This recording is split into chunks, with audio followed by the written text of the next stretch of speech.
Endometriose após os 40. Muito relacionada à inflamação crônica, dor persistente, precisa de uma estratégia terapêutica adequada.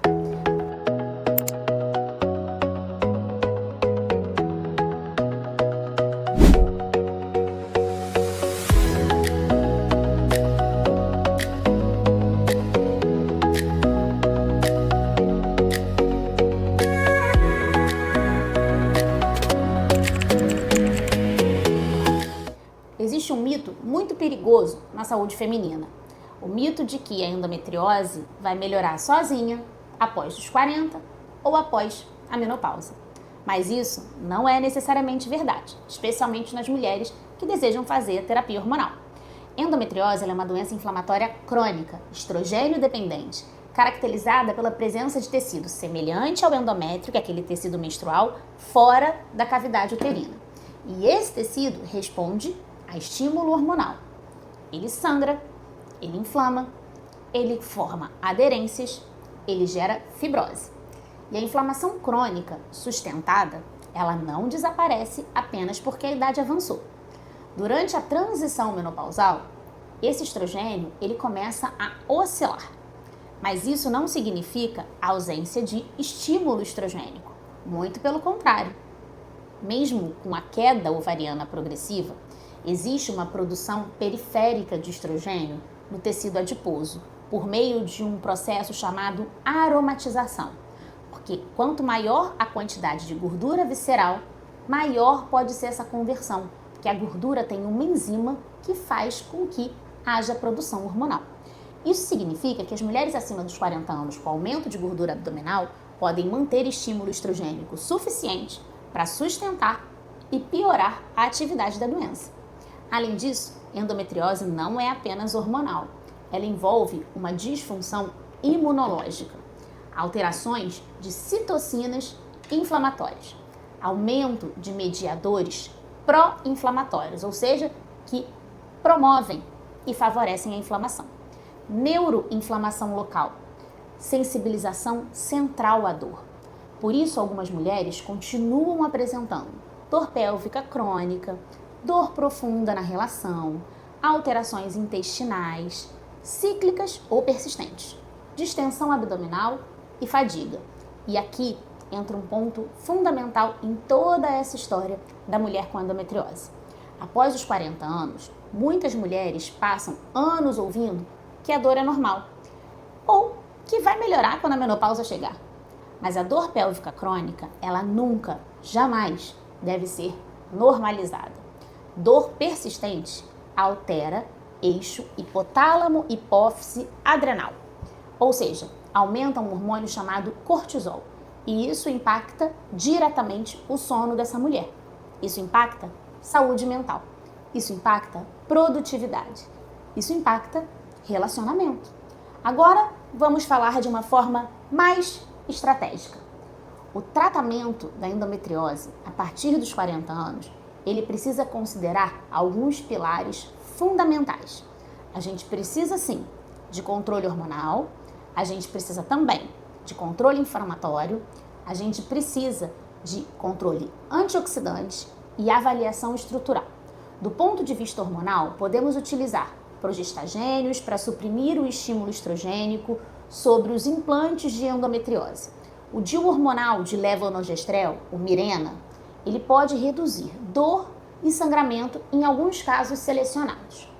Análogos de NRH, que é uma substância chamada Zoladex, podem também ser uma opção em alguns cenários específicos, mas exigem uma avaliação criteriosa. Mas é muito importante a gente tratar também com estratégias antioxidantes, porque a endometriose ela aumenta o estresse oxidativo, e a gente tem estratégias imunológicas, porque a endometriose é uma doença assim que acontece por uma desregulação imunológica do organismo desta mulher.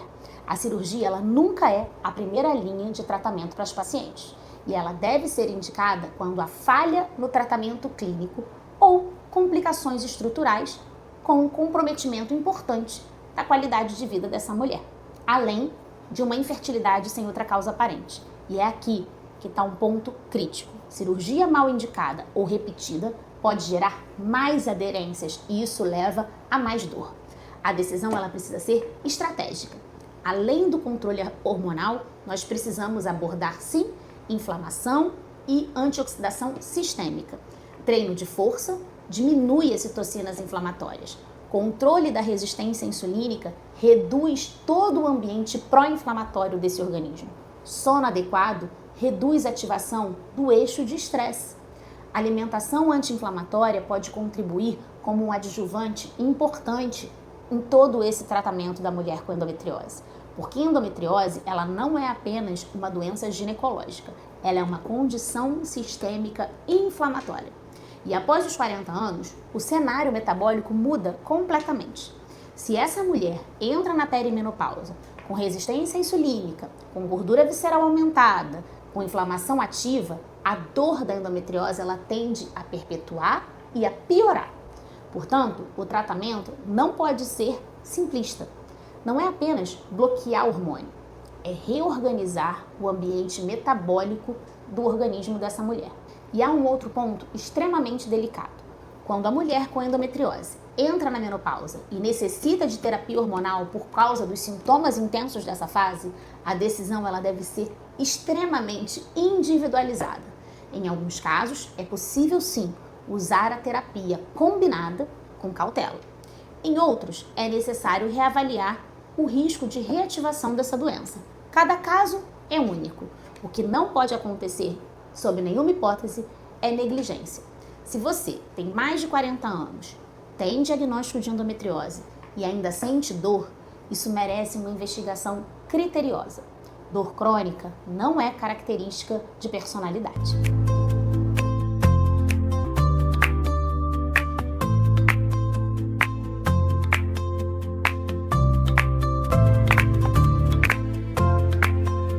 Hoje a gente vai fazer uma troca de DIU por histeroscopia, porque o DIU Mirena anterior está vencido e o fio não está visualizado no canal vaginal. Então a única maneira de fazer a troca desse DIU é por histeroscopia, que a gente com o histeroscópio vai lá dentro da cavidade do útero, visualiza e com o auxílio da pinça a gente consegue retirar o dispositivo.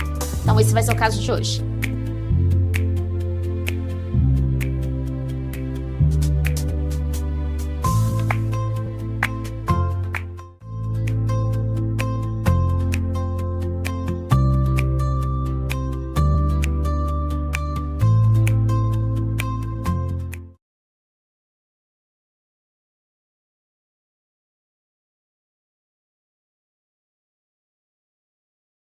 Laser vaginal. Você sabe as indicações?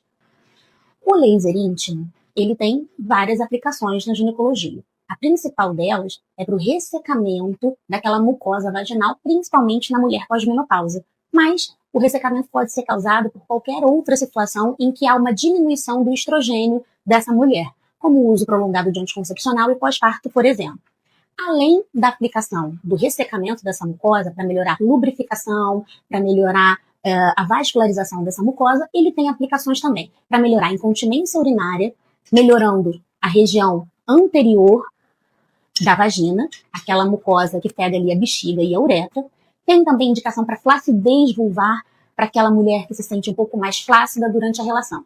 Todas essas aplicações, elas são organizadas e individualizadas de acordo com cada caso, nas orientações adequadas do aparelho, sempre individualizando cada caso. Ressecamento vaginal, falta de lubrificação, dor na relação sexual, incontinência urinária de esforço. Você sofre de alguma dessas coisas e tem vontade de resolver? Na ginecologia regenerativa, a gente tem várias tecnologias que ajudam a melhorar todas as alterações da região íntima. Uma delas é a radiofrequência. É uma tecnologia que, através de ondas eletromagnéticas, ela causa um aumento da temperatura na mucosa vaginal e gera um aumento da produção de colágeno, de fibras elásticas, da vascularização, melhorando a lubrificação, melhorando o colágeno e o trofismo, que a gente chama, da região vaginal. Com isso, a gente consegue melhorar todos os fatores de dor na relação, incontinência urinária de esforço leve, que estejam interferindo com o seu dia a dia e com a sua sexualidade. E aí, tem vontade de buscar tratamento? Quer conhecer as novidades da ginecologia regenerativa? Vem com a gente que eu te explico e te apresento essa nova área da medicina, que é a ginecologia regenerativa.